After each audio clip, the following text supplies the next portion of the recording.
celularzinho, viu? Pode colocar no saco que tem ali, guarda ele, tá bom? Para a gente se concentrar aqui na palavra, é importante, são poucos minutos, né? Mas a gente precisa ouvir aquilo que Deus precisa nos dizer.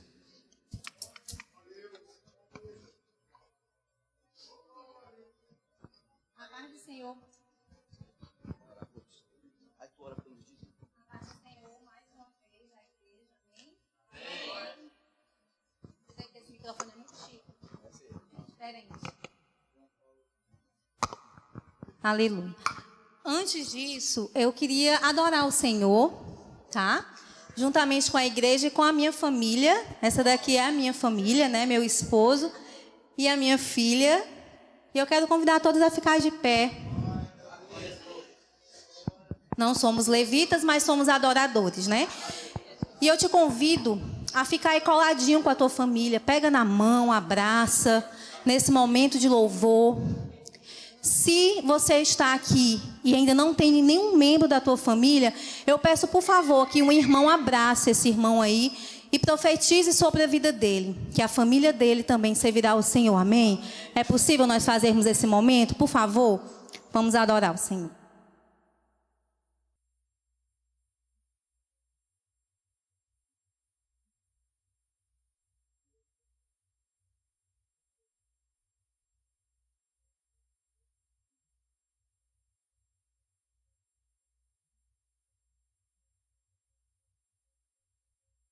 Homem, o maior ministério da sua vida é a sua família, a sua esposa, a sua filha.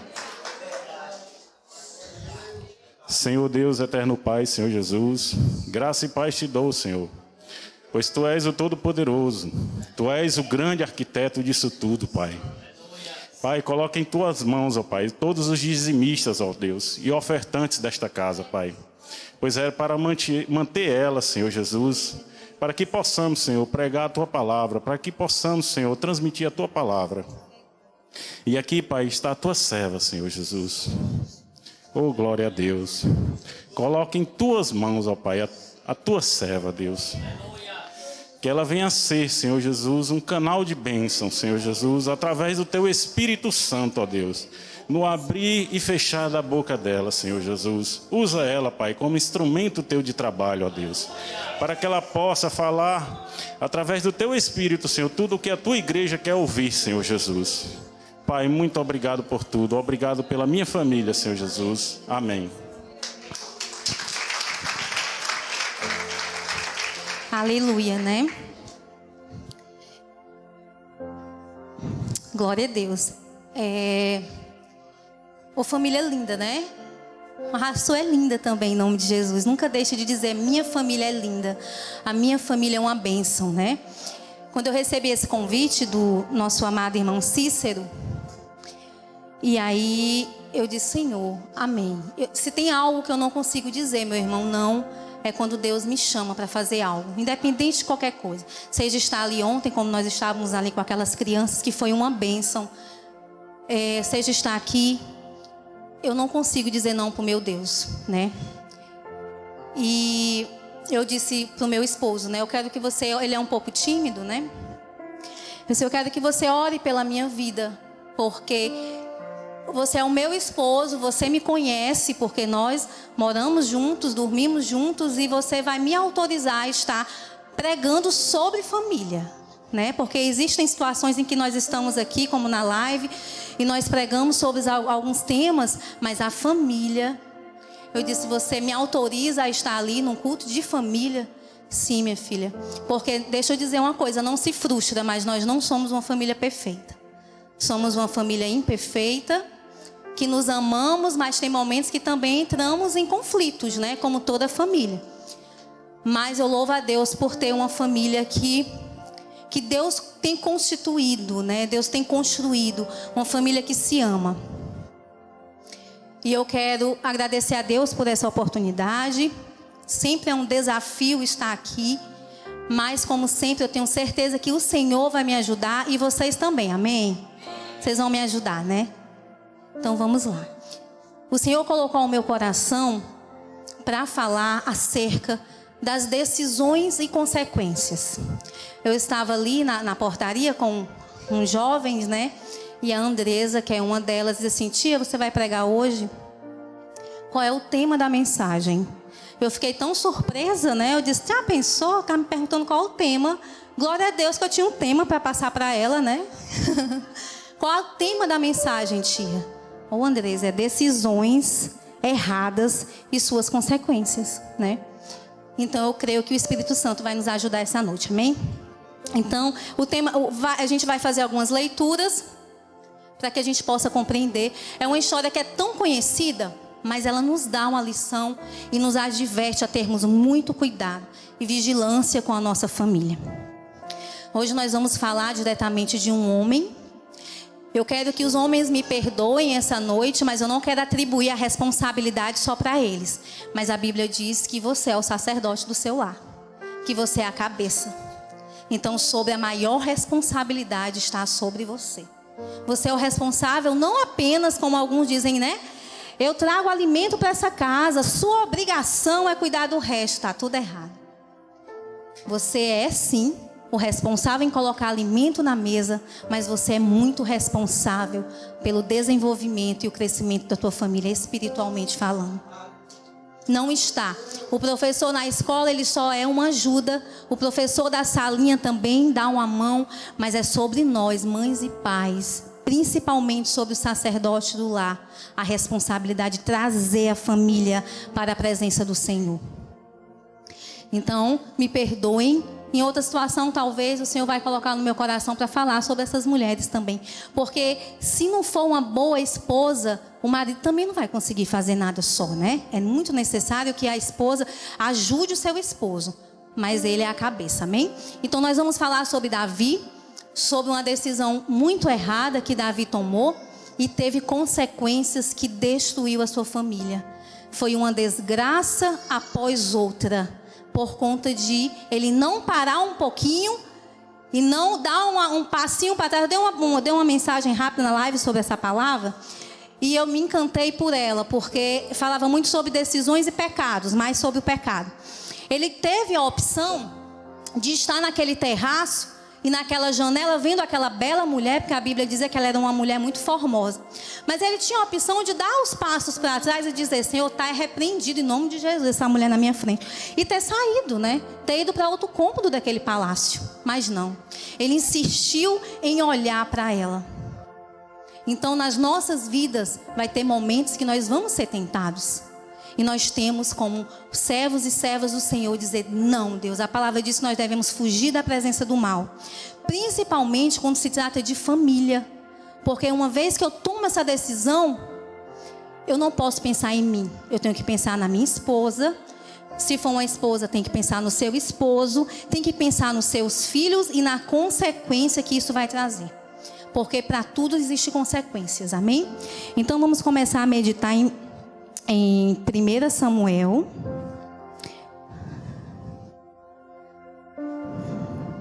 capítulo 13.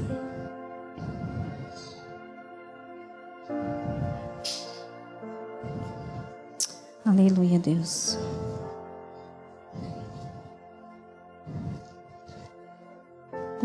Glória a Deus. Dá só um tempinho aqui, irmãos. É 2 Samuel, tá, John? Perdão. É 2 Samuel, capítulo 11. Perdão. Vamos a partir do versículo 1 e vai até o 17. Como é um pouco mais longo, então eu vou pedir para que eu leia um e a igreja o segundo, amém? A partir do versículo 1.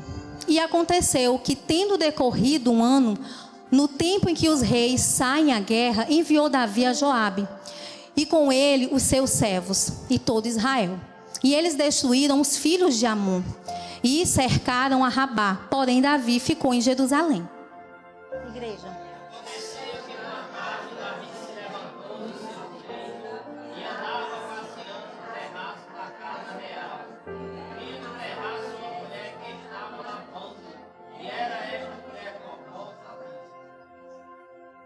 E mandou Davi indagar quem era aquela mulher.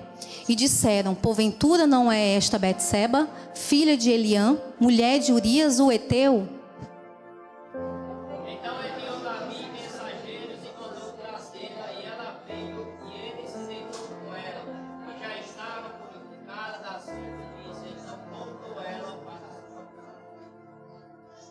E a mulher concebeu e mandou dizer a Davi: estou grávida. Então Davi mandou dizer a Joabe: envie Urias, o heteu, e Joabe enviou Urias a Davi. Vindo, pois, Urias a ele, perguntou Davi como passava Joabe e como estava o povo, como ia a guerra.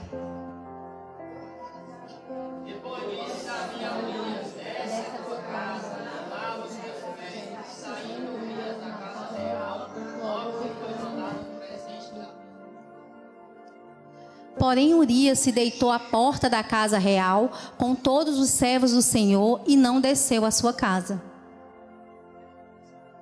Fizeram saber isto a Davi, dizendo: Urias não desceu a sua casa. Então disse Davi a Urias: também uma jornada, por que não desceste a tua casa? E disse Urias a Davi: a arca e Israel e Judá ficaram em tendas, e Joabe meu senhor e os servos do meu senhor estão acampados no campo. E hei de eu entrar na minha casa para comer e beber e para me deitar com a minha mulher? Pela tua vida e pela vida da tua alma, e pela tua alma não farei tal coisa.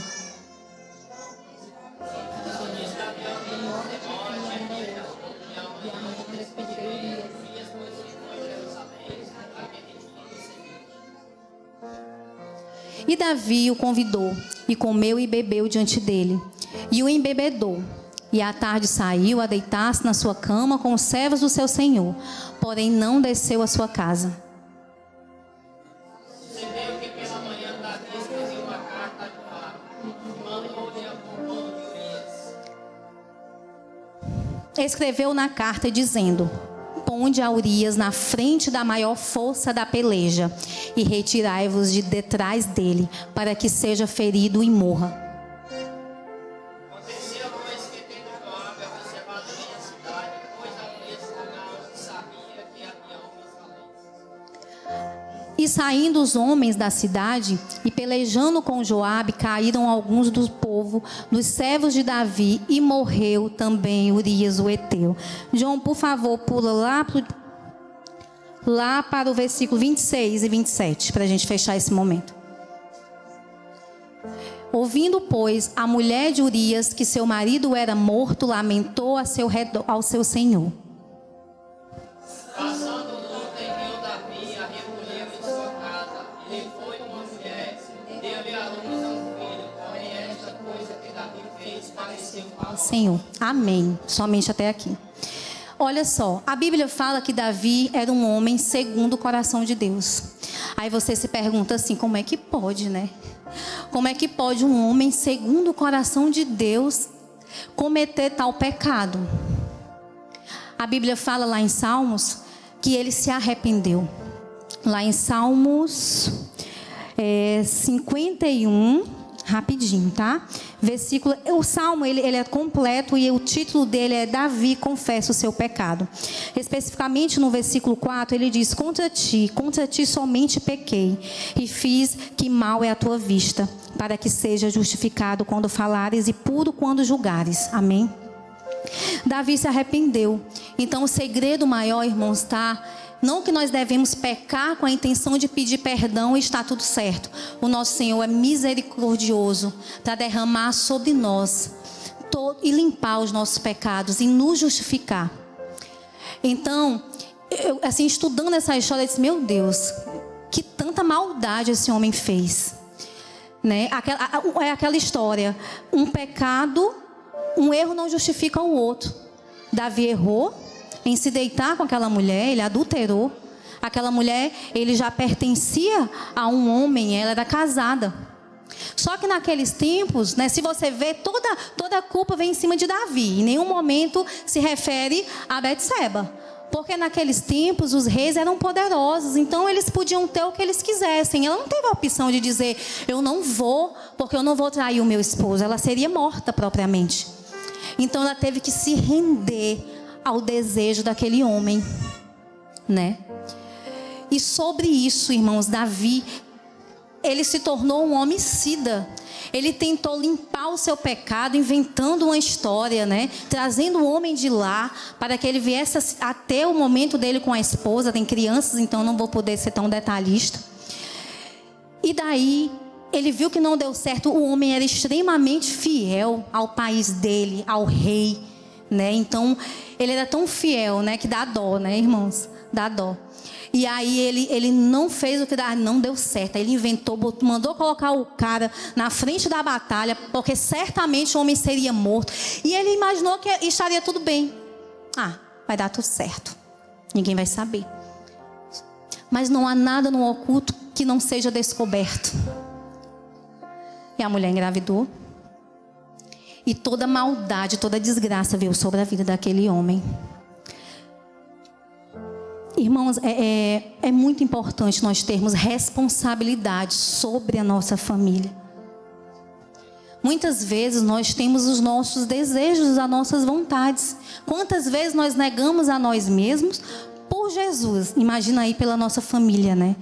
Em primeiro lugar por Jesus, porque Ele está acima de tudo. E a nossa família. Não, eu não vou fazer isso pela minha família. Eu vou trazer até fora desse contexto, né? E até mesmo no seu dia a dia, no seu trabalho, em decisões, não. Mas se eu fizer isso aqui, a minha família vai ser prejudicada. Nossa, eu quero comprar isso aqui. Nossa, mas se eu comprar isso aqui, eu não vou poder comprar esse mantimento ou isso aqui para minha filha. Decisões. Essa responsabilidade que nós não podemos perder. Mas eu vou dizer uma coisa para vocês. Davi, ele foi muito irresponsável. Eu vou ser bem assim, sem filtro, né? Porque ele só pensou no seu desejo, em fazer o desejo da sua carne. O resto é o resto. Eu desde muito novinha, minha mãe, ela sempre me criou, né, como mãe e pai. Eu tenho um pai, amo meu pai, mas separaram muito cedo, né? E houve um momento de distanciamento e a minha mãe sempre foi muito rígida, né, comigo. Sempre foi, olha, Emanuele, assim. E um dia desse a gente estava conversando, tá aí, você deu aí uma grande mulher. Se eu tivesse sido beixa, né? Se eu tivesse sido mole, que eu já sou uma mãe meia mole para minha filha, né? E aí, ela sempre me ensinou isso. E eu sempre tive medo das consequências. Eu nunca fui aquela pessoa de dizer assim, eu vou fazer, dê no que dê, né? Se deu bem, é melhor... Nunca usei essa mensagem. É melhor tentar e se arrepender. Não tem esse negócio? E eu sempre detestei me arrepender de uma coisa que eu faço. Então eu sempre lembrava, irmãos, eu não era, estou dizendo, eu era mais jovem, não era casada, e eu sempre pensava nela. Eu sempre dizia assim, não, se eu fizer isso, eu vou decepcionar minha mãe. Muitas besteiras na vida eu não fiz por conta dela, porque eu não podia desonrá-la, né? Imagina só, uma filha sendo assim, o que ela será como esposa, né? Um filho sendo assim, o que ele será como esposo? Davi era um excelente rei, mas um péssimo marido. Ele era um excelente rei, mas um péssimo pai. Mais tarde a gente vai verificar aqui que não para por aí. Lá no capítulo 12, eu não vou ler todo porque vai ser mais longo. Nós vamos aqui a partir do 9. E mais uma vez a igreja vai me ajudar, amém? Natã, o profeta, repreende Davi. Então ele pensava que estava tudo encoberto. Deus revela para Natã. E Natã tem coragem, chega lá e diz tudo na cara de Davi. Ele conta, é muito lindo, que se você tiver tempo, chega em casa e lê o capítulo 12, porque ele vai usar uma historinha lá dos cordeiros, de um pobre e de um rico, onde o rico já tinha tudo, mas foi lá e pegou um único cordeiro lá do pobre, né? Para poder servir a uma pessoa, um visitante.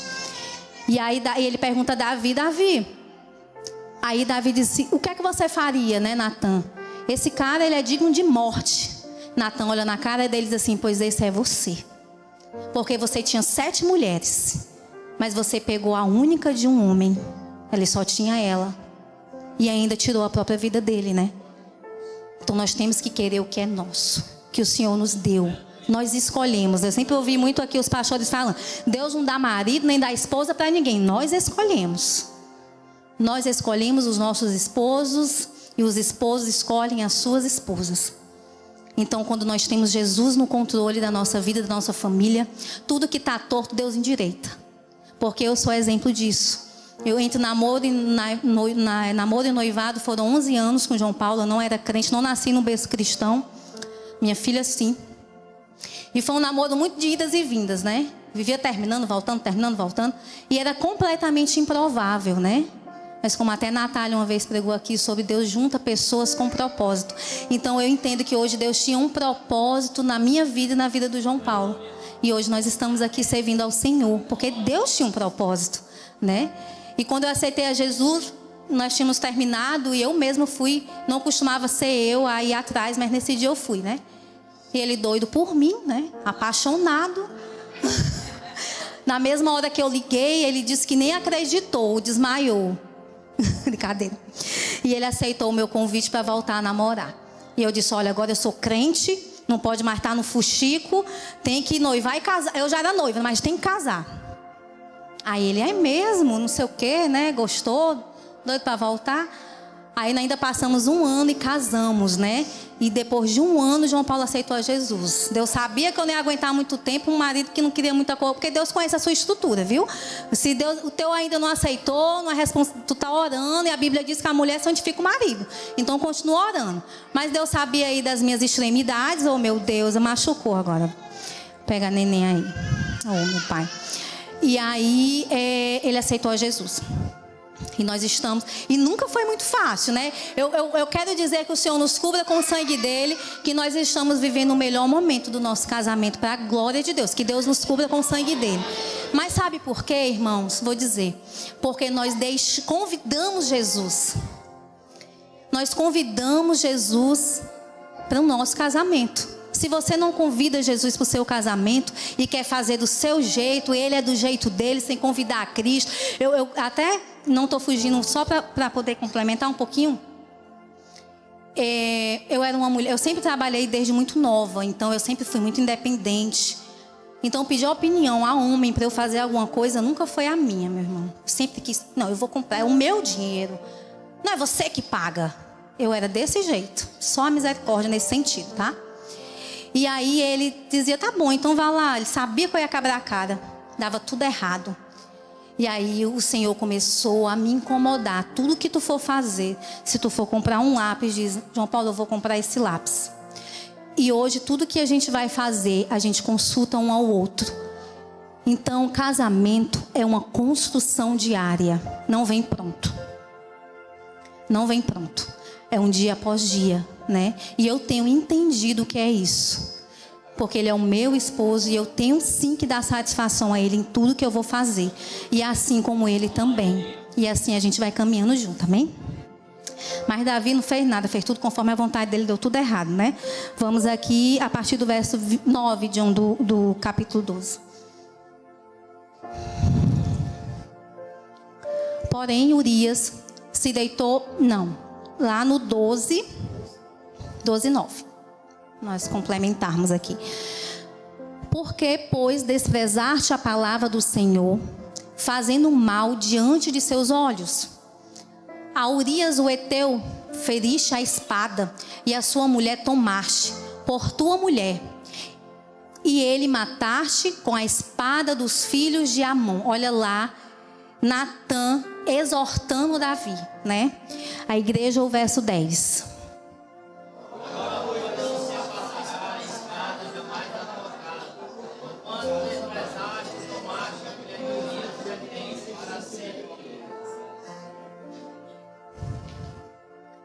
Assim diz o Senhor: eis que suscitarei da tua própria casa o mal sobre ti.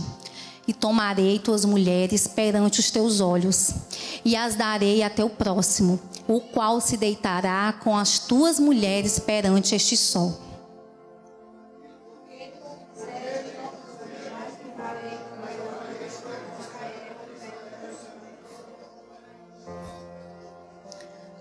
Então disse Davi a Natã: pequei contra o Senhor. E disse Natã a Davi: também o Senhor perdoou o teu pecado, não morrerás. Só uma pausa aqui. Eu acredito que foi nesse momento que a ficha de Davi caiu. Que besteira foi que eu fiz. Sabe aquela história que eu disse que eu nunca gostei de fazer nada para eu me arrepender? Detesto. Porque a primeira coisa que você fica é se martirizando. Para que eu fui fazer? Para que eu olhei essa mulher na janela? Por que eu não fui para a guerra? Porque era para ele estar lá. Não era para ele ter ficado em Jerusalém, não. Era para ele ter ido para a guerra com o povo, né? Há momentos na nossa vida, irmãos, que nós estamos assim. Que a gente relaxa. Porque a gente diz assim, tá tudo bem. Minha família tá toda aqui, olha que coisa linda. Não tá faltando alimento. Não está faltando roupa para os meus filhos, todos estão estudando. Ai, coisa boa, tá tudo bem, estou tranquilo, né? Então eu vou dar uma relaxada, né? Não vou mais orar tanto como eu oro, não vou mais ter um devocional com a minha família. É nesse momento que Satanás entra. É nessa pequena brecha que a gente deixa. E foi exatamente, Davi deu essa brecha. Davi não era para estar lá, Davi era para estar na guerra. Aí eu acredito que ele ficou. Por que eu não fui, meu Deus? Para que eu fiquei em casa? Para que eu fui para essa janela? Para que eu olhei para aquela mulher? Por que eu não olhei, só desejei, pedi perdão e não voltei para casa? E não fui para outro cômodo? Aí ficou, né? Aquele conflito. Mas já tinha feito, irmãos. Já tinha acontecido. Não tinha mais como retroceder.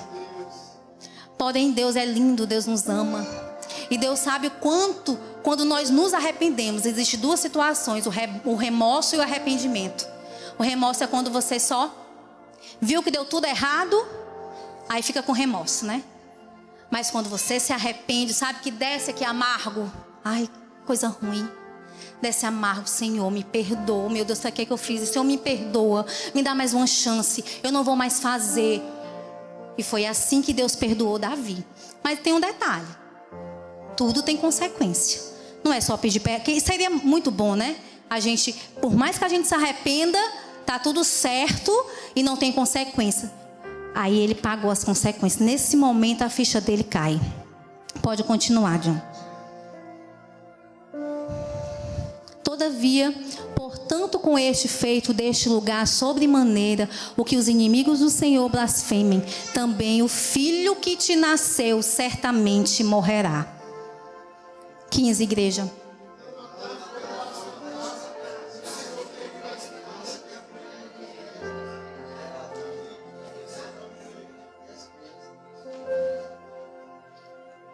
É, 18, John. E sucedeu que ao 7º dia morreu a criança. E temiam os servos de Davi, dizendo-lhe que a criança estava morta. Porque diziam, eis que sendo a criança ainda viva, lhe falávamos, porém não dava ouvidos à nossa voz. Como, pois, lhe diremos que a criança está morta? Porque mais lhe afligiria. A primeira consequência, ele perde o filho que ele concebeu de forma errada com Betseba. E isso entristece muito Davi.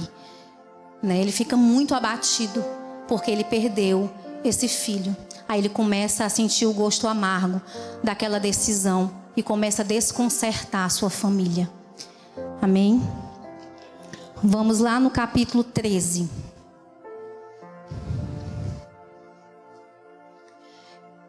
A partir do 1. E aconteceu depois disso que, tendo Abisalão, filho... Perdão, irmãos, olha só, deixa eu dar uma pausa. Eu emendei.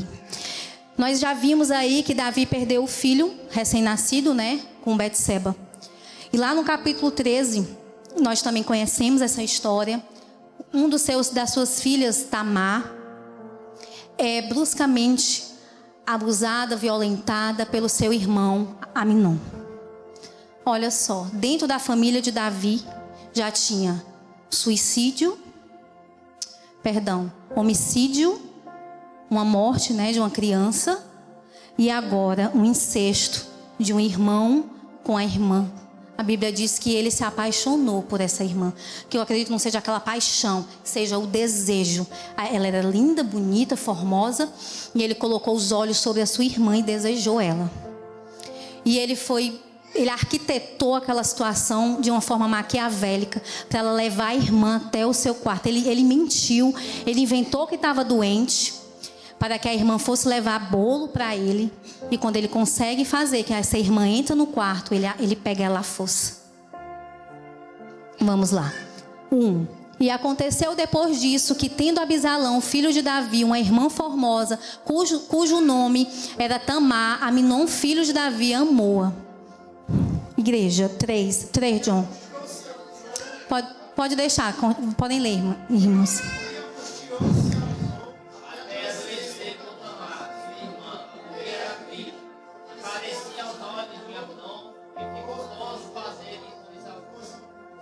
Tinha, porém, Aminon um amigo, cujo nome era Jonadab, filho de Simeia, irmão de Davi. E era Jonadab um homem muito sagaz.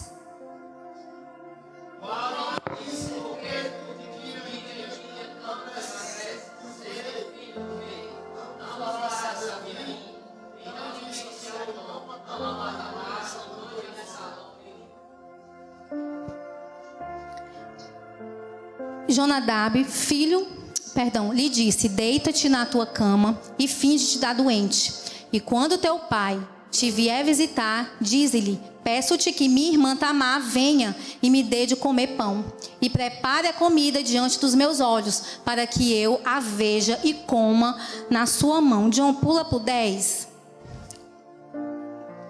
A gente corta.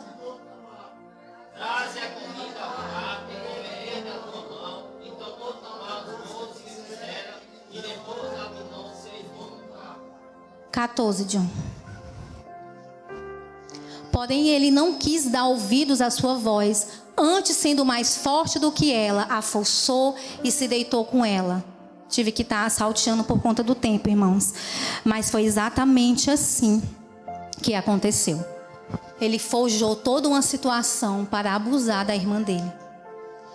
Aquilo foi uma outra desgraça. E essa situação causou uma divisão na família. Davi, ele foi completamente negligente, ficou inerte, não tomou nenhuma atitude, não trouxe Tamar para cuidar. Ela estava completamente sensível, magoada, machucada, violentada por dentro e por fora, destruída como mulher. E ele, quando Abisalão foi ter com ele não fez nada, irmãos. Ele foi um pai negligente. Quem acolheu a Tamar foi Abisalão, não foi o pai. O pai é o quê? Igreja, o pai é o quê? E ele não protegeu a sua filha. Abisalão ficou revoltado.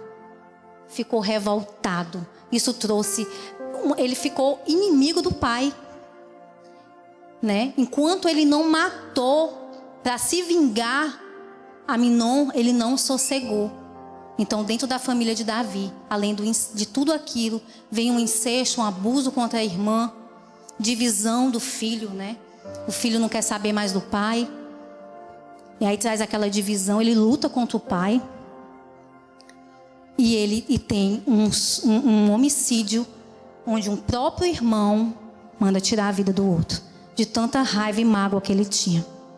Tudo isso, consequências de uma coisa atrás da outra, das decisões de Davi. Abisalão, quando manda matar o irmão, ele tem que se tornar um homem fugitivo, Ele tem que fugir para não morrer. E uma dessas fugas de Abisalão, ele é morto. Mesmo que foi tipo os homens de Davi, e Davi não mandou, mas Davi sabia que ia ter esse confronto entre esses dois, digamos assim, esses dois homens, esses dois exércitos aí, onde um lado tinha Abisalão, outro lado tinha Davi. Davi orientou seus homens e disse: olha, não mexe com meu filho, tá? Cuida dele, não fere ele. Mas eles fizeram mesmo assim, irmãos. Em uma situação de fuga, Abisalão foi morto por esses homens. A Bíblia fala que lá no capítulo 13, versículo 28, Abisalão deu ordem aos seus servos, dizendo: tomai sentido quando o coração de Aminon, aqui é quando ele trama, Quando ele trama a morte do próprio irmão. Aí lá, vamos aqui. Só um minuto, irmãos. Aqui.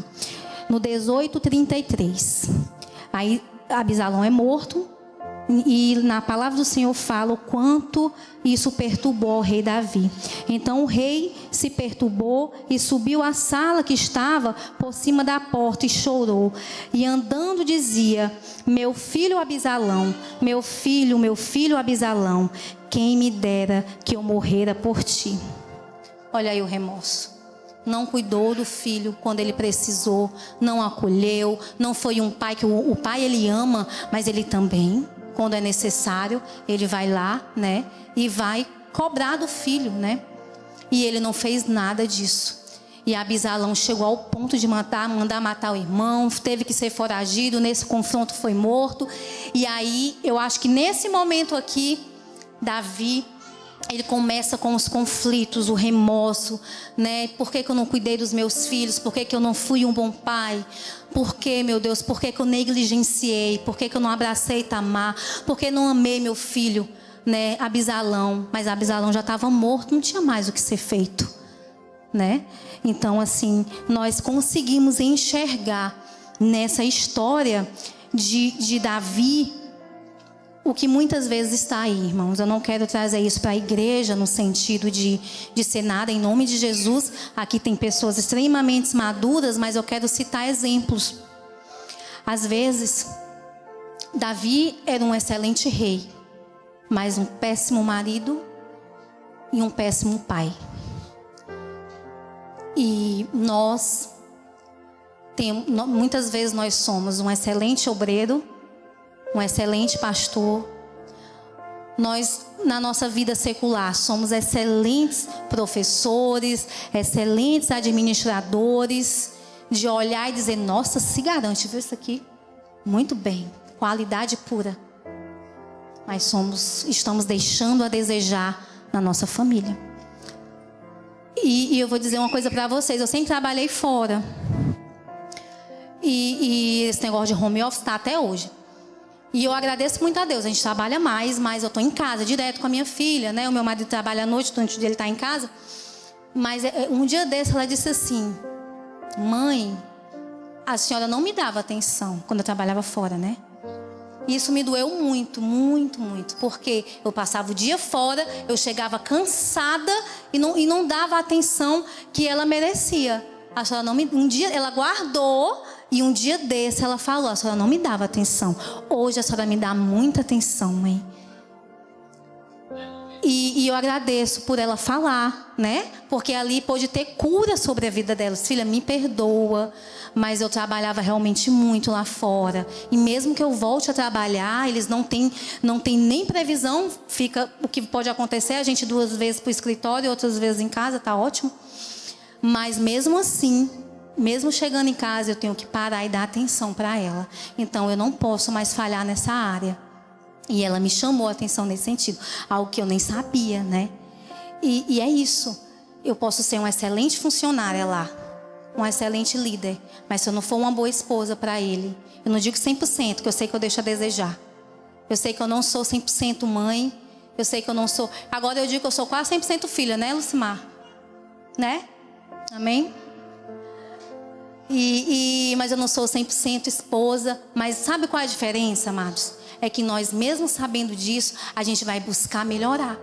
Deus, eu não sou 100% esposa, 100% filha. Eu não sou 100% aqui dentro da casa do Senhor, mas eu desejo ser, meu Pai. Eu quero ser melhor.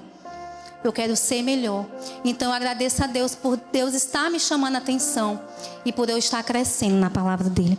Então uma rápida reflexão, irmãos, sobre essa palavra que o Senhor colocou no meu coração.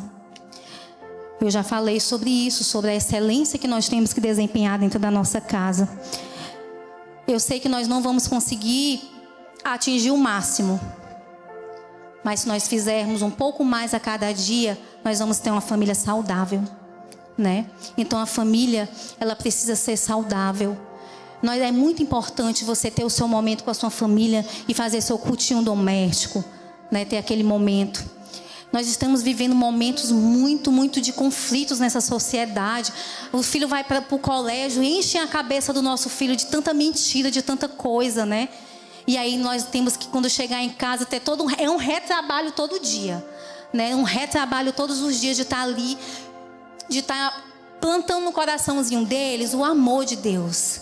Eu sou professora também de Ministério Infantil há muitos anos. E eu nunca fui de forçar a Maria Sofia: olha, você vai ter que ir para a igreja.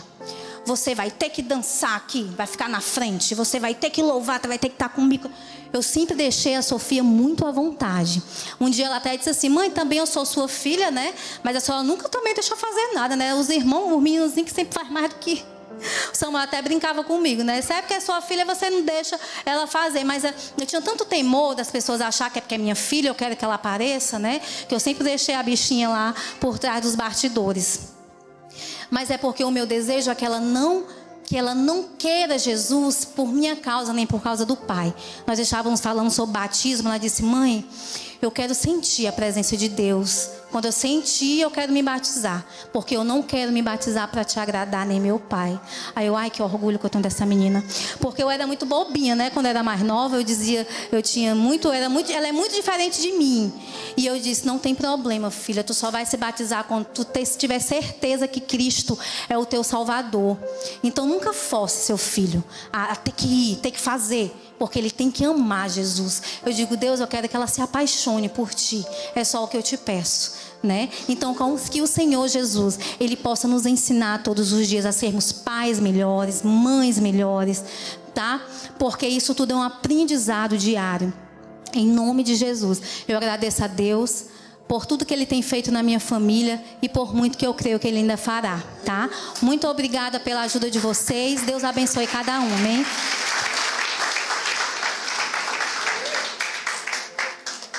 Aleluia. Vamos adorar aqui com uma canção.